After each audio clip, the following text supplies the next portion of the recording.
Ito na isa sa pinakamatinding kalsadang dadaanan natin. Grabe oh. Buti na lang ADV tayo, pero yan yung mga adventure bike na yan. Yan yung mga gusto ko. Sarap pang long ride ng mga adventure bikes. And meron nila ako napansin dito sa ADV 160. Muntik ka na Brad, hangin ka na dun.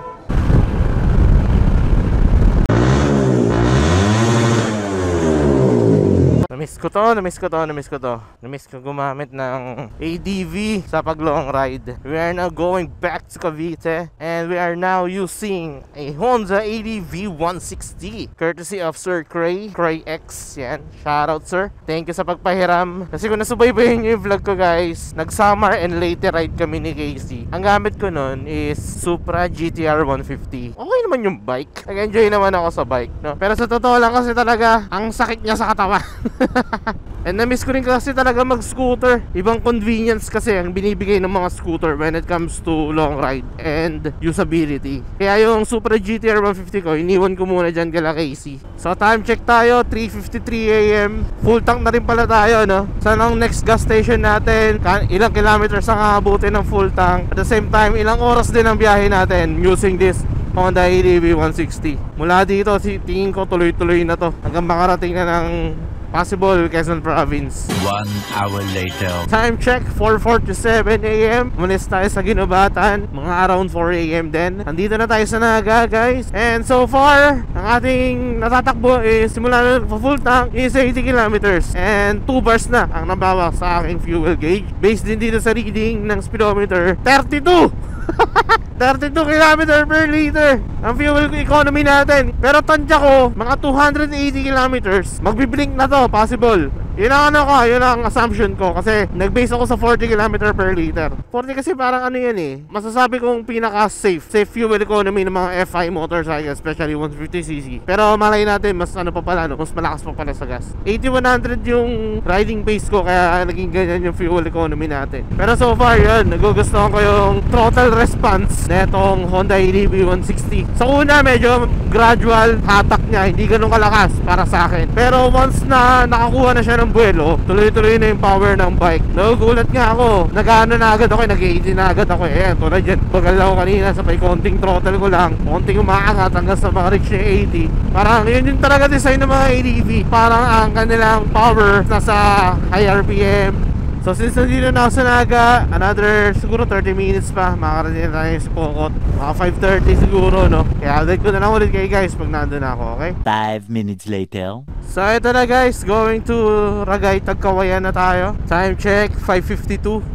Ito na isa sa pinakamatinding kalsadang dadaanan natin. Although, akala ko ito na talaga pinaka-mother of lubak. Pero tama nga yung sinasabi ng iba, especially yung mga taga-Samar, na walang-wala yung lubak ng Tagkawayan, Ragay compare sa Samar. Kasi grabe, napakalubak nga talaga dun sa Samar na yun. Although sa Eastern Samar, saka Northern Samar, okay naman, ang ganda lang sa kalsada. Pero yung Western hanggang Southern, papuntang San Juanico, matindi yung lubak, mahaba. May mga times pa nga na kahit na umiwas ka sa isang lubak, pagkaiwas mo meron na naman susunod. Para talagang mag-zigzag eh. Makaiwas lang, pero matindi pa dyan. May mga lubak talaga na wala ka talagang iwas. Madadaanan mo talaga siya. Kaya nga napa-ADV ako ngayon. Ang sakit ng katawan ko nung gamit ko yung GTR 150. Naka-rear seat yung bike, yung seating position, medyo aggressive. Kaya ako sabi ko, baka pwedeng mahiram muna tong ADV ni Sir Cray para hindi rin ganun kasakit ang ating katawan. Kasi katulad nyan, relax ang ating riding posture. Nabibend ko yung pa ako. Kasi hanggang ngayon kasi ngawit ka pa rin talaga siya. May naramdaman pa rin akong ngawit. Kaya doon ko na-realize din talaga yung advantages ng mga ganitong klaseng scooters na relax ang kanyang riding posture. Ito, going na tayo ng Del Gallego. Dito pa lang tayo sa Ragay. Hindi ko lang sure kung ano oras tayo makakalis dito, pero yun, update na lang ulit kung sakali. 11 minutes later. Yo, Tagkawayan na. Mula dito, 30 minutes hanggang dun sa may gateway to Bicolandia. Time check, 6:51 AM. Eto na yung matagtag na part. Grabe, buti na lang ADV tayo, pero kahit naka-ADV, ramdam pa rin yung ano, tagtag. Buong katawan ko matagtag, mahalog. Ibang klase. 70 kph na nga lang tayo eh. Pero ramdam na ramdam pa rin yung pagkakatagtag ng kalsada. Pati chat ko maalog eh. Sobrang tindi ng tagtag eh. Grabe. Woo! Pero ito yung talaga yung gusto ko sa mga ADV, or specifically mga scooters. Wala akong nararamdaman na kahit na anong mahawit sa katawan. Pero yung parang pagod, parang ganun, wala eh. Kaya sa totoo lang talaga, namimiss ko gumamit ng mga motorcycles na ganito. A few moments later. So yun, kakalagpas lang natin dito sa may gateway to Bicolandia. Dito na tayo sa Calawag. Time check 7:18 AM. Ang total na tinatakbo natin is 224 kilometers na. Nga pala, long weekend din pala ngayon, no? Although, itong vlog ko na to, possible, baka last week pa ng November ma-upload to. Gawa ng yung summer ride ko kasi. Possible 3 weeks ang kainin ng vlog ko na yan. Today is October 26. Ito rin gusto ko rin nito, Suzuki V-Strom. Yan yung mga adventure bike na yan. Yan yung mga gusto ko. Sarap pang no ride ng mga adventure bikes.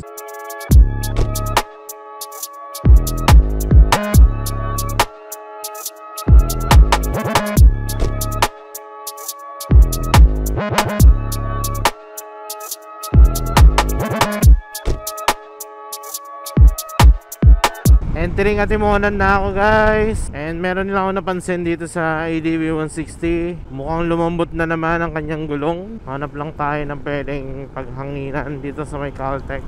Check na rin natin guys kung kamusta. Parang feel ko kasi gumagewang-gewang eh. Wala, nibago lang ako. Lumambot na naman. Ilang PSI kaya yung nabawas. Pinahangin ako to kanina 30. Ang problema baka may flat tong gulong, wag naman sana. Baboy no, lambot to. Kahit sandaliri ko lang. Ito lang ano sa ADB. Medyo maarte yung pito niya. Maiksi kasi. Hanap na lang tayo ba? Or sa mga vulcanizing shop, hanap na lang tayo. Casey kasi may dalang inflator. May binili siyang inflator. Kaso nakalimutan kong hiramin. Ito pala vulcanizing shop po. Papahangin lang naman tayo. Hangin lang boss.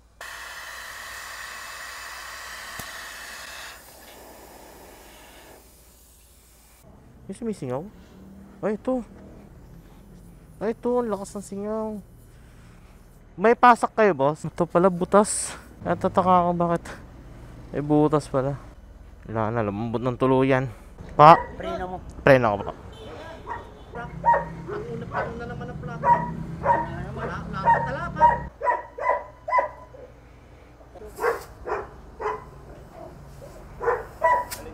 So yun guys, napasakan na. Buti na lang naisipan ko pahanginan, no? At buti na lang din, may malapit tayong nakitang vulcanizing shop. Kasi hindi ko i-expect na may butas na pala yung ano ko, yung gulong. Ito lang din talaga cons ng mga dual sport tires eh. Isa Honda ADV ko dati, same tires sila netong ADV 160. And around 8,000 kilometers pud-pud na yung gulong ng ADV ko nun. Ito lang talaga cons ng mga dual sport tires. Mabilis mapud-pud. Ito nga 6,000 pa na tinatakbo nito eh, or magsa 7,000. Pero kita nyo naman, di ba? Papud-pud na rin yung gulong. Kaya yung iba madalas nagpapalit ng street tires para mas matagal mapudpud. Time check 9:04. Mula dito mga 3 oras pa, 3-4 na oras pa ang babiyahin ko. So basically mga tanghali nasa Cavite na tayo. Diretso na kayo guys kung saan man tayo butan ng ating biyahe na to, okay? A lot of boring math later. Yo guys, quick update! Dito na tayo sa bypass ng Candelaria. Going to Tiaong. Time check 10:20. Hindi ko na saan ako ulit nag-update, no? Sa may ano pa ba? Atimonan pa ba? Or nung naplatan ako? Possible mga alauna tayo makakauwi ng Cavite kung tuloy-tuloy ang ating biyahe. Ang dami kong kasabay na sasakyan ngayon, especially mga truck. Parang ngayon na sila nagsibiyahe, no? Ngayon kung makikita nyo, ang daming truck, oh. Pag ngayong holiday talaga or maglo-long weekend, ang daming nabiyahe dito sa Quezon Province. Buti na lang din naka-ADV tayo. Ease of use, brake and throttle lang ang iisipin natin. Unlike sa mga naka-manual na mag-change gear ka pa.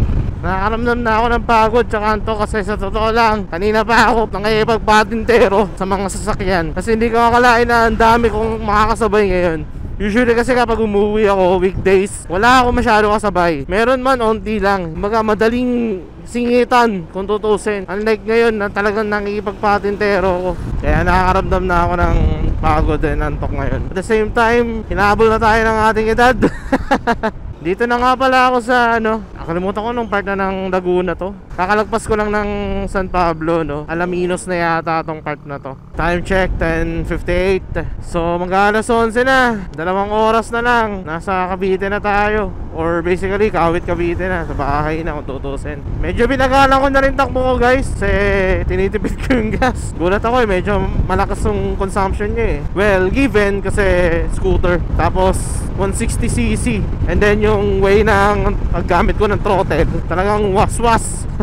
Wala ganun talaga yung gusto ng bike Gusto niya sa RPM ko siya pinapatakbo di doon natin patakbuhin. May mga ganun kasi motorcycle mas ganado. May certain RPM sila na ganado. Sample natin Raider 150 Fi. Si Raider, pinapaandar mo na mabagal, parang malamya yung takbo niya Once na pinatakbo mo siya ng high RPM, yun, doon lumalabas yung power niya. GTR naman, kahit sa low RPM, okay lang. Mahinahon pa rin makina niya. Whereas itong si ADV naman, parang si Raider din. Mas gusto niyang nasa high RPM yung speed na itong ADV na to.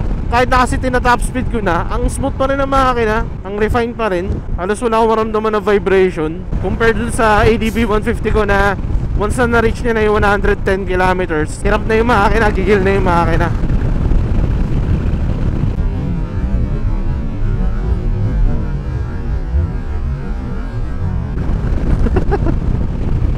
Hello sa'yo, sir! So nakaka 144 kilometers na tayo mula nung nag-full tank tayo sa May Lopez, Quezon. And kalahati na rin ang ating fuel tank. May...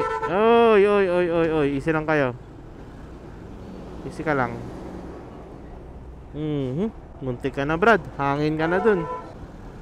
Uy, gagi. Ano ba yun? Actor signal ba yun? What the hell? Muntik na kami dun Magle-left pala yung sasakyan. Kala ko may iniwasan lang. Buti na lang, di ako naipit. 2 very boring minutes later. Yo guys, dito na ako sa Tagaytay. Kakakyat ko lang. Time check, 11:40 AM. After 177 kilometers na tinakbo simula na nag-full tank, dito na tayo sa Tagaytay. Gusto ko pa sana kumain, kaso 1 oras na lang, nasa bahay na ako. Kaya rerekta ko na to para makapagpahinga na rin. Solid ride, kahit na inaberya. Yun yan, na-miss ko yung ease of use ng mga scooters, especially when it comes to city riding. Dali lang mag-filter, throttle and brake lang. Yung handling niya pa. Yung suspension, di ko masabi kung smooth ba guys Kasi sa totoo lang, ang tagtag niya, di ko matandaan kung ganito rin ba yung ADV 150 ko. Pero nung first time ko makapag-ride ng ganito, nung gamit ko pa yung motor ni J-Rides, totoo lang, natatagtagan din ako sa suspension niya. Same goes with this bike, ang tagtag din niya para sa akin. Di ko rin kasi talaga matandaan kung yung ADV 150 ko ba is ganito rin. Tagal na rin kasi wala sa akin yung bike na yun Kasi parang nagiging benchmark ko when it comes to suspension yung Supra GTR 150. GTR kasi para sa akin maganda mag-absorb ng bumps yun Pero itong ADV 160, nung inangkas ko si Casey, okay naman. Itong mag-isa na lang ang buong biyahe, ayun, doon ko nararamdaman na bakit parang ang tagtag niya. Parang design si ADV 160 na may angkas. So dapat pala pag may ganito ka, dapat lagi kang may angkas, no? Regardless kung single ka o ano. Para lang gumanda yung laro ng suspension niya, mag-aangkas ka ng kung sino-sino. Parang ganun. But ganun pa man guys. Sa ngayon, ito, chill ride na lang talaga ako. Tanggap ko na 9 hours talaga ang pinaka madalas natin na biyahe when it comes to going to Bicol and Cavite. From Bicol to Cavite. Kasi yun, ang oras is 11:44. Umalis tayo sa Ginubatan, Albay. 4 na madaling araw. Nag-breakfast din tayo. 30 minutes din na na-consume natin nun. Basically, 8 hours na rin tayo bumabiyahe. Imeras na lang natin yung 30 minutes na breakfast. Totoo lang, na-miss ko rin tong lugar na to. Kasi parang ilang araw rin ako nasa South. Parang sa Bicol, naka-4 na araw ba ako? Sa Leyte, 4 na araw din. Tapos susunod na naman, may long ride na naman. May long ride na naman tayo, pero baka 2 araw lang yun. Baka ano lang naman, highest point lang. Kaya possible, baka December ko na ma-upload yung vlog na yun. O bahala na, kaya na ako ma-upload. Last push! Ito ng Kawit Cavite. Bali-balita na ulit guys, let's go. Ano tapagod na So much later that the old narrator got tired of waiting and they had to hire a new one. Yo guys, eto na, nandito na tayo sa Lancaster. 5 kilometers na lang, nasa bahay na tayo. Time check, 12:28 PM. So basically, oras tayo malis? 4:45 5, 6, 7, 8, 9, 10, 11, 12. Uy, 8 hours din pala natin kinuha, no? 8 hours and 30 minutes kung kasama yung pahinga na 30 minutes, guys. Pero yun, kung tuloy-tuloy ang biyahe natin, yun nga, 8 hours ang ating takbuhan. So, yun, I guess, dito ko natatapusin ang vlog. Di pa muna kasi uuwi, gawa ng bibili ako ng pagkain ng mga pusa namin. Ayan, bumili lang ako ng cat food ng mga pusa. Gawa ng wala na kasi pagkain yung mga yon. Walang araw din ako nawala dyan sa Cavite. So, yun. Ito ang tapusin ng vlog. Maraming salamat sa pag-note, sa pag-like, sa pag-share. Maraming salamat sa pag-comment. Bilhin lang ako ng Dunkin' and then uuwi na rin ako. Y'all know drill. Ride safe. Peace out. Boston cream. Gusto ko ng Boston.